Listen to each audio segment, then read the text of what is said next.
You saw the 6th minute, João Neves rose above everyone, met a floated ball from Pedro Neto, and headed Portugal in front. Houston erupted. The cameras found Cristiano Ronaldo, and for one moment, everything looked exactly the way the story was supposed to go. But what really happened in Houston that night was far darker than a missed chance and an unlucky draw.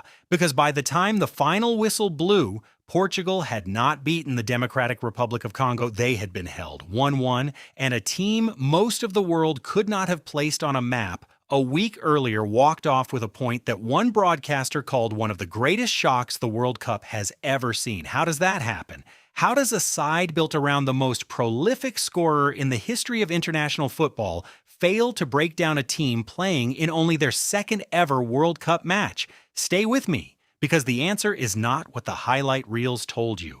And while you are here, let me ask one thing. If you want the side of this World Cup that nobody else is brave enough to show you, the pressure, the cracks, the quiet collapses hiding behind the score lines, subscribe right now and tap that like button. It tells the algorithm to put these stories in front of more people who love the game the way you do. Do it now, and let's get back to Houston. Here is what the surface story said. Portugal dominated. Portugal had the ball. Portugal pushed until the final second and were simply unlucky not to win. Roberto Martinez, their manager, said it himself afterward. They started very, very well. And all of that is true. But truth on the surface can hide a rot underneath, because possession is not the same as danger. Having the ball is not the same as doing something with it. And this is where the night turns dark. After João Neves scored in the 6th minute, Portugal, a team with one of the most expensive and talented midfields on the entire planet,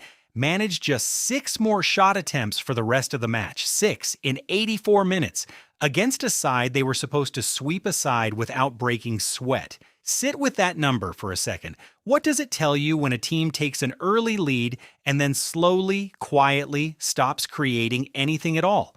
So drop a single word in the comments right now before you watch another second. Was that arrogance or was that fear? Because I genuinely want to know what you saw, and I read every reply. Now, here is the moment the night flipped. Right on the stroke of halftime, with Portugal coasting, DR Congo's João Neves rose for a header of his own and made it 1-1. The exact weapon Portugal had used to take the lead was the weapon used to pull it back. And from that moment, the entire mood of the match changed. The second half became a portrait of a team that had forgotten how to hurt anyone. Across those 45 minutes, Portugal registered an expected goals figure of 0.69. Let me decode that because it matters. Expected goals, or XG, measures the quality of the chances a team creates. A figure of 0.69 across a whole half means that all of Portugal's so-called dominance added up to less than a single clear scoring chance. They had the ball constantly. They did almost nothing with it. And at the center of it all stood a 41-year-old man. Cristiano Ronaldo started. He played all 90 minutes. When Martinez was asked afterward why he never substituted him, even on a night when the goals would not come, his answer was revealing. He said there was no sense in taking him off. No sense in removing the man the whole team is built around. Then, in the 69th minute, the moment arrived. Ronaldo controlled a ball inside the box, the kind of chance that 10 years ago ended in the back of the net before the goalkeeper could even set his feet. This time, his shot crept past the post, inches wide. But in football, inches are a lifetime. It was that kind of night for Portugal. João Cancelo thought he had won it in the 55th minute with an acrobatic overhead kick, only for VAR to rule it offside, and correctly so. Deep into stoppage time, Bruno Fernandes found himself unmarked at the edge of the box and dragged his strike just wide of the post. The Congolese goalkeeper, Mapasi, was barely forced into a serious save all night. Read that again. A Portugal team assembled for hundreds of millions, and the opponent's keeper went home with clean gloves. So here's the question I keep coming back to. Was this just one bad night? Or was this the truth finally showing itself? To understand the darkness, you have to go back to before Houston. because this draw did not come out of nowhere. Portugal's road to this World Cup was anything but smooth. They were held by Hungary 2-2, then they were stunned by the Republic of Ireland, beaten 2-0 in a match where Ronaldo was sent off, red-carded, and suspended. The fairy tale was already wobbling before it began, and then something strange happened. With Ronaldo serving his suspension, watching from the outside, Portugal went out and thrashed Armenia 9-1. Bruno Fernandes scored a hat-trick, João Neves scored a hat-trick, the whole team flew. They scored almost at will. They looked free, fast, fearless, without him. I want you to be honest with me in the comments here because this is the debate that is going to define Portugal's entire summer. When a team plays its most fluid, joyful football in the one game its global superstar is missing, what does that actually tell you? Is Ronaldo still carrying Portugal on his back? Or has Portugal quietly started carrying him? There is no comfortable answer, and that discomfort is the whole story. Now here is the reframe. The part that turns this from a forgettable group stage draw into something far more revealing. DR Congo did not simply park the bus and pray. Let me explain that phrase because people throw it around without meaning it.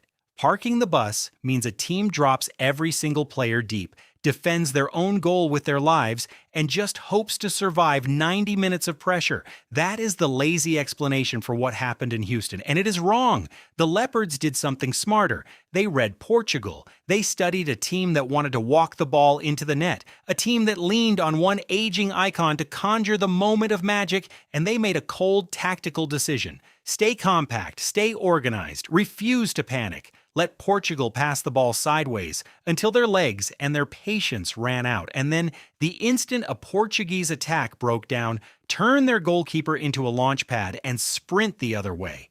They were not lucky. They were right. They diagnosed Portugal's one fatal flaw before Portugal seemed willing to admit it themselves. And what is that flaw? A team caught between two missions it cannot run at the same time. Building a farewell tour around Ronaldo's last dance and building a side good enough to actually win. Trying to do both, painfully, in the same 11. Do you think those two things can coexist, or does one of them have to be sacrificed? Tell me below, because I promise you the coaching staff is asking the exact same question tonight. So what does this night actually mean? On paper, it is 1 point dropped in Group K, a group that also contains Colombia and Uzbekistan. It is survivable. Portugal will very likely still advance.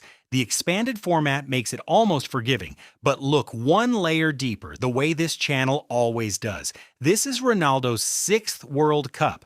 He has now become only the second man in history to appear in 6 editions of this tournament, joining Lionel Messi, who reached that same milestone just the night before. And there was one record left, one final mountain sitting right there for Ronaldo to climb, to become the first man ever to score across 6 different World Cups. That night in Houston was supposed to be the beginning of it. It did not come. And here is where the universe twisted the knife.